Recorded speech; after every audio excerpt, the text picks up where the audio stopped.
Meus queridos e amados irmãos, na graça e a paz, estamos falando ao vivo de Lajinha, do CCBB, Centro de Cultura Berechit, uma empresa criada há muitos anos atrás, temos quase 30 anos aqui na região, com seminário Berechit, Seminário Teológico Tabernáculo, muitos anos, eu sou pastor da Igreja Tabernáculo, é uma denominação que tem 50 e poucos anos, 53 anos de existência, com igrejas espalhadas pelo Brasil, são 80 igrejas, e a sede aqui em Lajinha, Minas. Nós estamos ali desde 1987, como pastor, ministro, e professor e fundador do CCBB. Sou também professor da Rede Estadual de Ensino aqui de Minas Gerais, professor do Estado de Minas, na área de Geografia e Sociologia. Tem também habilitação de História, de Filosofia, de Língua Portuguesa, de Ensino Religioso, etc. Estamos ministrando aula de livros históricos, Introdução Bíblica 2, do segundo bloco do nosso curso básico de Teologia. A aula é sobre o livro de Ruth, que é um dos livros históricos. Na aula passada fizemos um levantamento dos nomes do livro de Ruth que aparecem, da forma da fidelidade, da difícil decisão de deixar tudo que ela teve, deixar a família dela, a terra dela, o Deus dela, para seguir Ruth. Os nomes Naomi e Mara e os costumes que estão apresentados aqui. Hoje vamos entrar então nesses protocolos que temos aqui no livro de Ruth. A gente destaca aqui que é um livro totalmente agrário, totalmente agrícola, né? É o único livro da Bíblia que apresenta a colheita da cevada em pormenores. Nesse livro de Ruth, vamos encontrar todos os detalhes dos protocolos da colheita de cevada. Ou, de modo geral, da colheita, porque o povo tinha lá a colheita de cereais, né? Era o cominho, o endro, a cevada, o trigo. É como se fosse o arroz. Quem colheu arroz, e eu trabalhei na colheita de arroz quando morava na roça, eu sei como é que era a colheita de arroz, né? O arroz é tem aquele grãos que dá e abre assim com os molhos, né? Com os feixezinhos caindo, né, para o lado. E fica madurinho, você vai lá colher. A cevada é mais ou menos aquilo ali. Só que em vez de ser arroz, aqueles grãozinhos pequenininhos, é cevada. Então nós vamos ter aqui os protocolos dessa cega da cevada. Vamos começar então a contar esse direito agrário aí. Vamos falar primeiro então da cega da cevada. Vamos falar dos protocolos da colheita da cevada. Então a Bíblia menciona aqui a palavra cevada 6 vezes no livro de Ruth. E o próprio nome do primeiro mês de Israel, que é Abib, ou Nisan, ele já quer dizer isso, que Abib é a espiga nova da cevada. O primeiro mês no calendário judeu leva o nome da colheita que está sendo feita naquele mês. A colheita da cevada era feita no mês de Abib, daí o nome Abib quer dizer espiga nova de cevada. Depois a cevada em si tem outro nome, que é Seorim, mas a espiguinha da cevada chama Abib.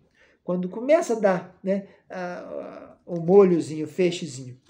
Então, e aí vamos ter localização, que ela retornou exatamente nesse mês de Abib, quando estava começando a cega da cevada, né? Ou um pouquinho antes, porque no mês de Abib já temos, então, o primeiro molho da cevada, né? E pode ser no início do mês, porque o mês começa no dia 15 de fevereiro a 15 de março, né? Aliás, minto, de 15 de março a 15 de abril, que é o mês de Abib. Então, vamos apresentar agora os detalhes da colheita, como é que funcionava aquilo, né? Então, nós tínhamos, a primeira coisa era a cega, isso aí no meio da lavoura, da plantação, cortando os cachinhos, né? Os cachos da cevada, onde tinha as espiguinhas da cevada ali. Você vai cortar, então. É a chamada ceifa, é o katsir. Então, ela é feita nesse período aí. Ela é um trabalho masculino. E as mulheres entram somente aí na respiga. A respiga eu vou falar daqui a pouco o que é. Então, nós temos então a debulha, que é depois no final. Primeiro você vai colhendo, jogando ali dentro dos cestos, né?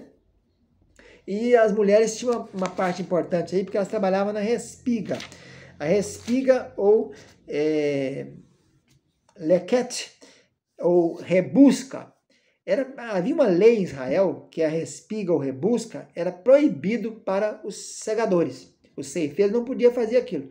Aquilo era trabalho feminino de mulheres, geralmente, e era voltado para estrangeiros, órfão, viúvo e pobre. Levítico 23, 22, Deuteronômio 24, 19.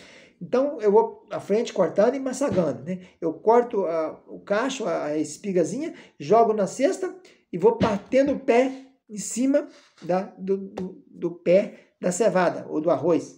Vamos pensar no arroz, que é o nosso aqui da região. Vou amassando e vou andando, vou cortando e vou jogando. Aqueles grãozinhos, aqueles cachinhos que ficam, chamado respiga ou rebusca, quem faz é uma lei para isso, né? Quem pode fazer essa rebusca, essa colheita do que está sobrando, são as mulheres, que ela é destinada para os estrangeiros, órfão, viúvo e pobre. Depois que se faz isso aí, tem a fase seguinte que vai ser a debulha. A debulha, então, é feita na eira. A eira é como se fosse um terreiro, né, de terra batida, não havia cimento naquele tempo. Ali, então, os feixes, aqui é chamado de feixe em vez de cacho, os feixes ou as gavelas. Os feixes são recolhidos e vão colocar lá e vai se bater. A debulha era feita batendo, né? Você bate para sair os grãozinhos todinho, né? Não tinha máquina de limpar cevada, máquina de limpar arroz naquele tempo, né? Os feixes em Tisevit, as gavelas em Homer, né? O molho, né? Feixe ou molho. E a gente encontra, então, o desenho que no meio daquela plantação tinha uma choça que eles montavam, faziam uma cabanazinha, chamada choça bait, chamada até casa, em vez de ser chamada cabana sucote, onde fazia o local onde eles faziam descanso. Eles tinham um intervalo da merenda, né? Qual que era a merenda tradicional? O pão com vinagre. Você pegava o pão, molhava no vinagre, chamado de bocado, né? Aquele pão molhado no vinagre é o bocado, é o horário da merenda, deve ser mais ou menos a parte da tarde, né? É o patsi, o fragmento, o pedaço. E os primeiros grãozinhos que eles pegavam e tostavam eram oferecidos na oferta das primícias. No 14º dia era a Páscoa, do mês de Abib, 14 para 15. No 15º de manhã era um sábado, um shabat, né? E tinha que apresentar o primeiro molho, primeiro feixe, primeira gavela de cevada tostada. Os grãos tostados eram usados como oferta também. E era usado nesse primeiro dia, que era o primeiro molho da cevada, era apresentado no dia 15 do mês de Abib. Depois se contava 50 dias, quando apresentava o molho de trigo. Aí já está no mês de Sivan, é outro mês, é o terceiro mês.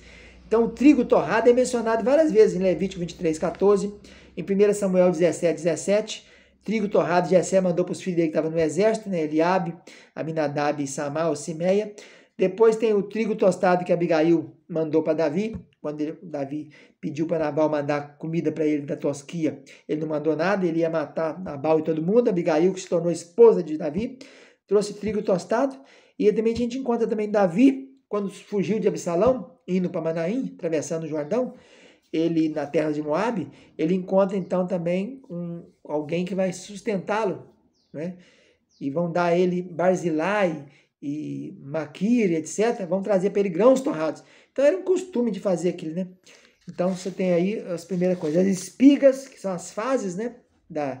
Da colheita, a cevada, que é o seorim, a eira, que é o lugar então de fazer a festança, lugar da debulha, que no final também se fazia a festa quando concluía a colheita. Fica na paz, tchau, tchau.